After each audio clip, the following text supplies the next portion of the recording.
am joined with Georgia Gwinnett's Esteban Correa as we get ready for the Grizzly Classic coming up in a couple of days. Esteban, first of all, let's talk about that insane 4-0 victory over Florida National, a win that is going to help you guys, especially when it comes to seeding in the CAC as well as the NAIA. What were your thoughts on that performance? Well, we were very happy. Like from the beginning, we knew that it was a very important game, especially because, well, we've had a bit of a rivalry with Florida National over the last couple of years, so we knew it was really important. Also, it came in a point of the season where we really needed a big win. We had struggled a little bit with that over the past few weeks, and I feel that having such a commanding victory, 4-0 against a direct rival in our conference, we played really good football. We played very intense. We worked for each other. We did what we had been practicing during the week, so we were extremely happy with the result, but we also know that the work is not done. We need to capitalize on that the next couple of games. So we are very happy with it, but we turned the page and we're looking forward to the next couple of games. And for you as well, in this CAC Classic, you started in that matchup against United States Sports University. You started, you also had a goal in that matchup too. I mean, that matchup in particular, getting the start too. What was the message from Steve heading into that game for you? Well, for me, it's been a quite of a roller coaster of a season because during the first week of preseason, I broke my wrist. I had to fly back home, get a surgery, come back in, work on my fitness again, get like back with the team. Most of the guys are new, so it was new for me as well, even that I'm a returner. Mhm. But the trust that I've had from Coach Deku and from Coach Tom, from everybody in the team really helped me, and I was extremely happy to start once again. And just the message was just playing my own thing, like the way in which I contribute to the team, just continue with the big effort that I always use, and it was really good for my confidence to start again and almost in the first play of the game scoring, also giving an assist. So it was really nice. I was extremely happy to be back with the team. But I also know that even if I start or if I don't, I always give my 100%. Even if it's 30 minutes, 10 minutes, 20 minutes, whatever it is, I always work my my heart out in that field. And for reference as well, you had to travel all the way back to Colombia to get that surgery done. That is absolutely wild. So how quickly, when did you initially get back to Georgia to again get started with the team? Yeah, so this happened. I spent the whole summer back home. I came back and the next day I broke my wrist. Then 2 days afterwards, I flew back, got surgery, stayed for a week, and then I came back here. I think it was the 12th of August, and I was out. I couldn't practice. I couldn't do anything for about a month. And then afterwards, got slowly back in. My first game was against Pikeville that I managed to play a little bit. And ever since, I've just like been putting more minutes on top of each other, and I feel better every single day. But it's been quite a process because also I was at first I was really frustrated because it's my last season here, Yeah. and I was like, "There's no way that in my last season I'm gonna miss it because of a like surgery and an injury." So I'm really happy. I'm extremely happy to be able to be back on the field, back with the guys in practice, and just enjoying my last season here. Absolutely. And for you too, like what were some of the things that you did to kind of stay uplifted during that time when you're trying to slowly get back into form, especially too after this unforeseen thing happened for you? What were some of the things you did to help keep yourself level-headed and to keep staying focused, especially getting back out onto the pitch? I mean, from the beginning, I knew that I had to be back for me, for the team. So every time that I came to watch them in practice, it was an extra motivation for me. When I watched the games, it was like, okay, I want to be back. I want to be part of this as well. Because I have a really good feeling about this year. Like you can tell from the sidelines that it's good. Like the environment of the team, it's different than it's been before. Um, so that was the biggest motivation for me. Also, I mean, being far away from home, it can also be quite a challenge. So I relied a lot on my friends here. We're basically living the same thing. We're all far away from home. So we have sort of that rapport, you could say.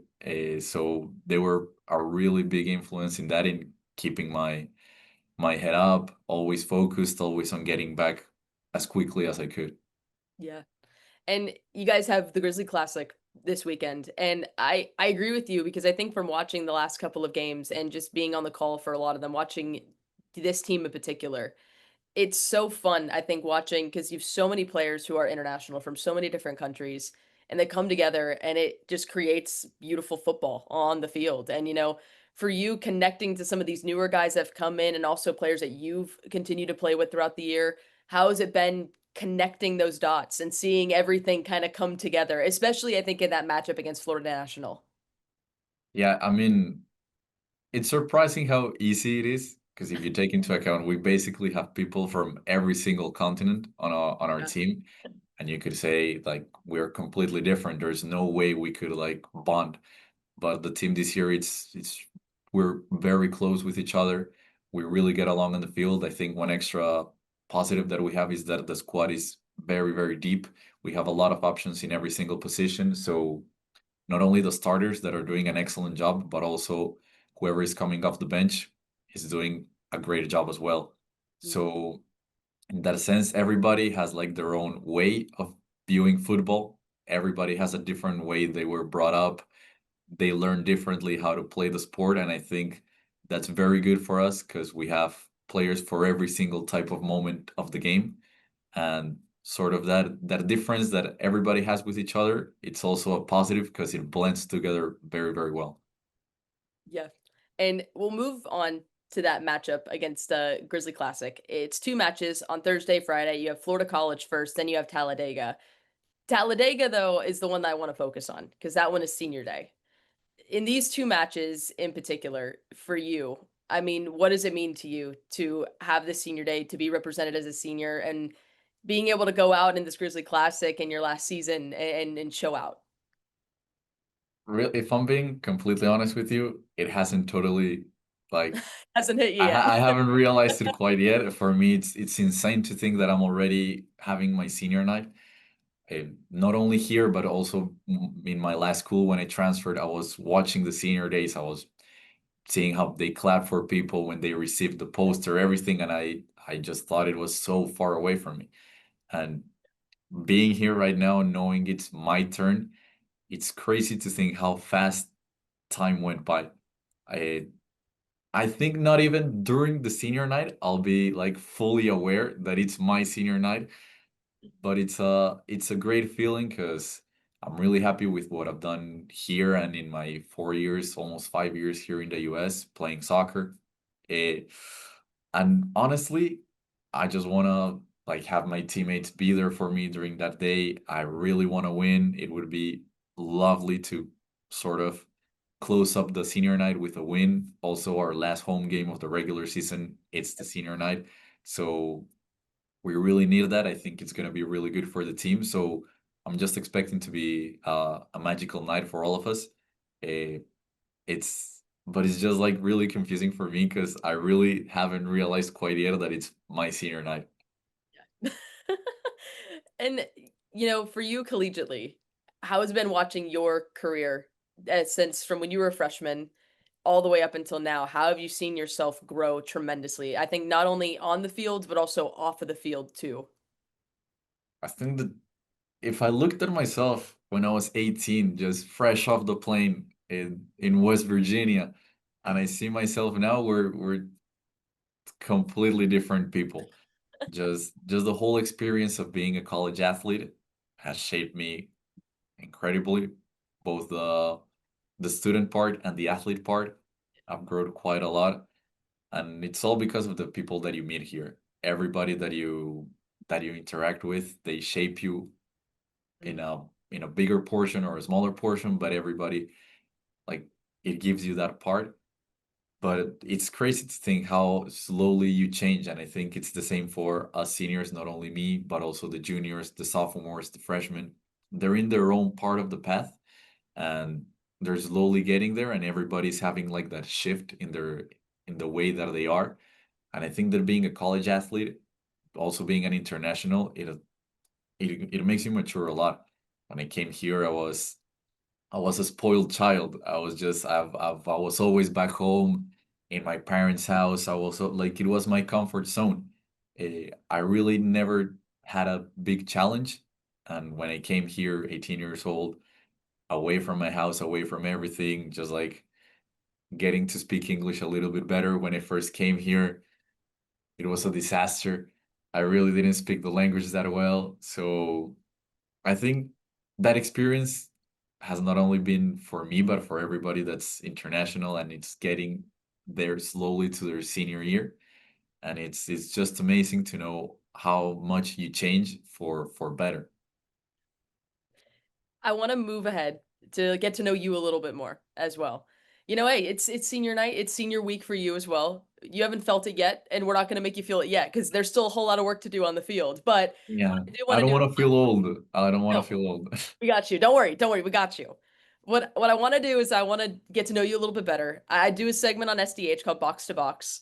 We obviously can't do that now since we're virtual, unless we have Dale walk us out onto the field and walk box to box, which we're not going to have him do. I'm gonna ask you a couple fun questions to get to know you, some rapid fire ones, and we'll get going. Are you ready? I'm ready. All right, first one. Maybe not as short as you think it is, but I think it's a fun one. Five-a-side game. It's you and four other players from all over. Who are you choosing to be a part of your team? Just a technical question. I'm choosing from like professional players or Oh, my teammates. professional teammates, whatever. This is All right. like full reign, but you're also in it. So I'm also in it. you're one, and Okay. then four other players. Okay, I'm gonna go with my teammates, Good, and let's I'm do it. sure Let's do it. we'll win either way. I'll put Victor in goal. Oh, absolutely. I'm going at the back with Amadou. Uh, then I'm going with Luca at midfield, Okay. and then I'm going with Alejandro up top. Solid choice. Solid choice. That's a solid one. Because you got Alejandro, and then you got obviously Usman too. You can have him on the bench. Usman can come in. You guys would be lethal. They'll come in and make a difference as well. Yeah, lethal. Yeah. Absolutely lethal is what it would be. All right. FIFA ratings also just came out. What would your FIFA rating be? And what do you think would be your highest score? And what do you think would be your lowest score? You're killing me with these questions, Manny. Okay. Uh, my highest score would probably be shooting, I would say. Yep. And my lowest score would be pace. Okay. Yeah, for sure. Yeah, Coach Zaku has given me a lot of banter over the years for my pace. Even right now, my cleats, I wear some cleats that are from Adidas, and on the side it says Hyperfast. And the first day that I used the cleats, he said, "That's not gonna make much of a difference." And I was like, "Yeah, thank you." He's got jokes. He's got Yeah, jokes. yeah. He's got jokes. He tries to play the serious part, but he got jokes. Uh, Oh my gosh, that's insane. That's absolutely insane. Well, I'll ask too. Do you have a Premier League team? And if so, who do you root for? I support my team back home in Colombia, but I have Liverpool has a special place in my Love heart. it. Okay, okay. All right, who's the team back home? It's called Atlético Nacional. Oh, how have they been doing this season? We always do well, Maddie. Don't worry. We're the You're like, best don't team. worry. Yeah, we're the biggest team in Colombia. Yeah, absolutely. Absolutely. All right, for you, Dunkin' or Starbucks? Dunkin', All right, what's your order? donuts. Just that. Just donuts. Give me donuts. I don't do coffee or not. Just donuts. So are you more tea then? More tea or just no sugar like that at all? Not really. Just sugar, donuts, cookies, brownies. Don't let the cool or Tom hear this. I But got yeah. you. Good. You're good. Don't worry. All right, then I'll ask. Favorite dessert? Oof. So many. I would probably say an ice cream, a McFlurry with Oreo. Ooh, Yeah. oh, dang. Don't do this to me, Esteban. I'm hungry. It's already like it's the morning already. Don't do this. I'll go get one after senior night for sure. You're like, I'm already gonna be hopping in the car and I'm headed that way immediately. Oh my gosh. Well, Esteban, thank you again for taking the time. I really appreciate it. No problem. Thank you.